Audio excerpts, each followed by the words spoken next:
Life कभी रुकती नहीं। आपका जो माइंड है वो ऐसे ऐसे ऐसे ऐसे भागता है तो प्रॉब्लम होती है ना कि मुझे कुछ करना है, करना है, करना है। एक बार की बात है, एक बहुत बड़ी आर्ट गैलरी ने कॉन्टेस्ट डिक्लेयर किया। उसमें उन्होंने अनाउंस किया कि जो भी पेंटर पीस को डिपिक्ट करने वाली वर्ल्ड की सबसे अच्छी पेंटिंग बनाएगा उसको $10 मिलियन का इनाम मिलेगा। यह बात पूरी दुनिया में फैल गई और पूरी दुनिया से हजारों पेंटर्स ने अपनी अपनी पेंटिंग भेजी उस कॉन्टेस्ट में पार्टिसिपेट करने के लिए। उन हजारों पेंटिंग्स में से जो इस कॉन्टेस्ट के जजेस थे उन्होंने फाइनली 100 पेंटिंग्स को शॉर्टलिस्ट किया और उन 100 पेंटिंग्स की एक एग्जीबिशन लगाई। उस एग्जीबिशन में इन सारे पेंटर्स को तो इन्वाइट किया ही किया, साथ ही साथ मीडिया वाले भी बैठे हुए थे और मीडिया वालों के साथ हजारों लोगों की भीड़ भी जमा थी। क्योंकि प्राइज अमाउंट इतना बड़ा था तो सबका इंटरेस्ट था ये जानने में कि कौन जीतेगा, कि वो पेंटिंग कैसी होगी और कौन वो पेंटर होगा जिसको इतना बड़ा अमाउंट मिलेगा। फाइनली वो दिन आ ही गया। वहां पर सारी ही पेंटिंग्स देखने लायक थी और एक से बढ़कर एक थी। उसमें से कुछ पेंटिंग्स थी जहां पर सबसे ज्यादा भीड़ थी। जैसे एक पेंटिंग थी जहां पर एक बिल्कुल साफ पानी की नदी बह रही थी जिसके पीछे कुछ पहाड़ थे, उसके ऊपर बर्फ जमी हुई थी और पीछे से सनराइज हो रहा था।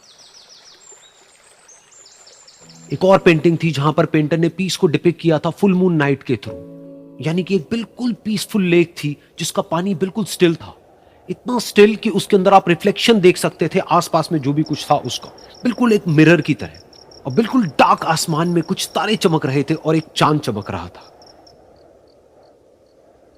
उसके अलावा एक पेंटिंग थी जिसमें बिल्कुल सफेद बादल थे, नीला आसमान था और बिल्कुल हरी हरी घास थी। यानी कि सारी ही पेंटिंग्स ऐसी जिसको देख करके ही मन शांत हो जाए। तो कॉन्टेस्ट बहुत ही टफ था क्योंकि सारी पेंटिंग्स एक से बढ़कर एक थी। तो जजेस के लिए शॉर्टलिस्ट करना कि कौन सी पेंटिंग बेस्ट है, that was very very difficult. लेकिन वो मोमेंट आ ही गया जब जजेस ने अपना माइंड मेकअप कर लिया और एक पेंटिंग को इन सारी पेंटिंग्स में से सिलेक्ट कर लिया और उस पेंटिंग को एक बड़े से कर्टेन के पीछे रख दिया। सामने वो सारे पेंटर्स बैठे हुए थे, मीडिया वाले थे और हजारों लोगों की भीड़ थी। सबकी क्यूरियोसिटी बढ़ती चली जा रही थी क्योंकि अमाउंट बहुत बड़ा था। लेकिन जैसे ही वो पर्दा हटा और सामने से सबने उस पेंटिंग को देखा तो सब हैरान रह गए। सब एक दूसरे की शक्ल देखने लगे। किसी को कुछ समझ नहीं आ रहा था कि एक्चुअल में हो क्या रहा है, क्योंकि वो पेंटिंग जो वहां पर दिख रही थी वो दूर दूर तक शांति को डिपिक्ट नहीं कर रही थी। तो सबको लगा कि शायद उस आर्ट गैलरी से कोई गलती हुई है या जजेस से कोई गलती हुई है और किसी गलत पेंटिंग को वहां पे रख दिया है। तो कुछ पेंटर्स एक साथ गए, जाकर के उस आर्ट गैलरी के ओनर से मिले और जाकर के उससे पूछा कि क्या ये कोई गलती है, गलती से कहीं कोई गलत पेंटिंग तो आपने वहां पे नहीं रख दी है। तो आर्ट गैलरी वाला थोड़ा सा मुस्कुराया और बोला नहीं, ये पेंटिंग बिल्कुल ठीक है। जजेस ने इसी पेंटिंग को सिलेक्ट किया है और यही पेंटिंग आज की विनर है। सारे पेंटर्स ये जवाब सुन करके गुस्से से भर गए और सबने मिल करके रिवोल्ट कर दिया।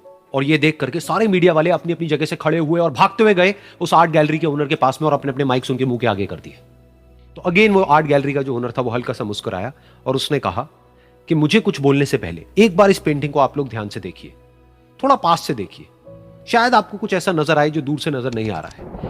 क्योंकि आप सबने एक चीज तो देख ली कि इस पेंटिंग में आंधी है, तूफान है, चारों तरफ सब कुछ तहस नहस हो रहा है, आसमान में बिजली कड़क रही है, काले बादल है, ये सब तो आपने देख लिया।